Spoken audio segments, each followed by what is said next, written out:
என்ன கார்த்தி, நீ ரொம்ப பொம்மை வச்சுட்டு என்ன பண்ணிட்டு இருக்க? அதுவா, சும்மா பாப்பாவுக்கு என்ன ஏதாவது கேம் சொல்லலாம் அப்படின்னு சொல்லிட்டு எழுதிட்டு இருக்கேன். வா, முதல்ல உங்ககிட்ட கொஸ்டின் கேட்கறேன், இதுக்கு நீ ஆன்சர் சொல்லு, அதுக்கப்புறமா பாப்பா கிட்ட கேட்கலாம். என் பாண்டகரடிக்காக ஒரு குவிஸ் கொஸ்டின் வந்து எழுதிருக்கேன் அபி. இந்த 3000 இந்த பாக்ஸ்குள்ள எழுதணும். சோ இதை நான் அவகிட்ட கேட்கறதுக்கு முன்னாடி நீ ஃபர்ஸ்ட் இதுக்கு ஆன்சர் பண்றியான்னு பாப்போம். எப்படி எழுதுவ? இந்த 3000ங்கிறத இந்த பாக்ஸ்க்குள்ள 3 பாக்ஸ்க்குள்ள எழுதணுமா? ஆமா, ஏதாவது ட்ரை பண்ணி பாரு. உனக்கு எந்த அளவுக்கு வந்து நாலேஜ் இருக்கு மேக்ஸ்ல தெரிஞ்சுக்கலாம்.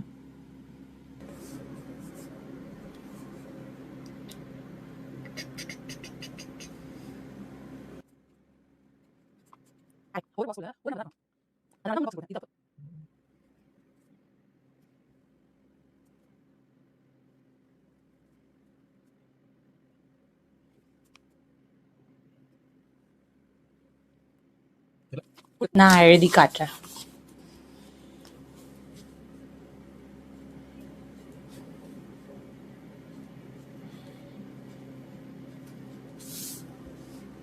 என்னது இது? ஆமா அபி, 5ன்றதுக்கு ரோமன்ல வி அப்படின்னு சொல்லி எழுதுறோம்ல, அதே போல 1000ன்றதுக்கு ரோமன்ல எம் அப்படின்னு சொல்லி இம்ப்ளிகேட் பண்ணுவோம். இப்போ இதுல எத்தனை எம் போட்டிருக்கேன்? 3 எம்ஸ். அப்ப நம்ம 3000 தானே எழுதணும். ஆன்சர் பத்தியா எவ்வளவு ஈஸியா இருக்குன்னு?